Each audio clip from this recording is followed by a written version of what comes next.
প্রিয় ছাত্রছাত্রী, তোমরা যারা নেট, সেট, জেআরএফ ইত্যাদি অর্থাৎ কলেজ সার্ভিস কমিশন এ অংশগ্রহণের জন্য যে প্রবেশিকা পরীক্ষা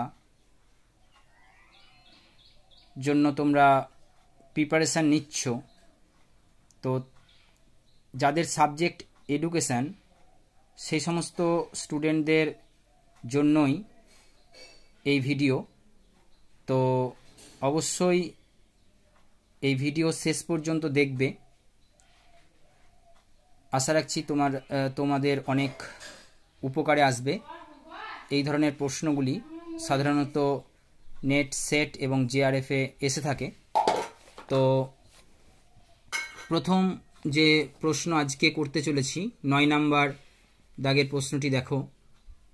the emphasis of learning outcome based curriculum framework LOCF অর্থাৎ এটা সংক্ষিপ্ত রূপ ইজ অন, কিসের উপর এটা?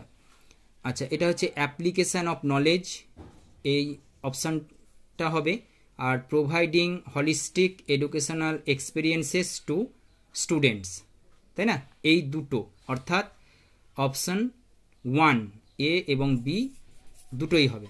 নেক্সট 10 নম্বর প্রশ্নটি দেখো। Arrange the following Indian philosophers in chronological order of their year of birth.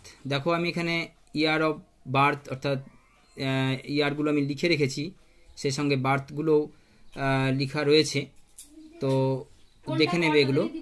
তো এই অর্ডারটা হবে তোমার প্রথমে ডি, তারপর বি, তারপর এ, তারপর সি। ঠিক আছে, দেখতেই পাচ্ছ, আর নতুন করে কিছু বলার নেই। নেক্সট 11 নম্বর দাগে যে প্রশ্নটি রয়েছে দেখো। According to national council for teacher education অর্থাৎ NCTE, খুব পরিচিত একটা সংস্থা, which of the following is a composite institution. এটা হবে option 3, an institution offering multi teacher education programs. Next 12 নম্বর দাগে যে প্রশ্নটি রয়েছে দেখো।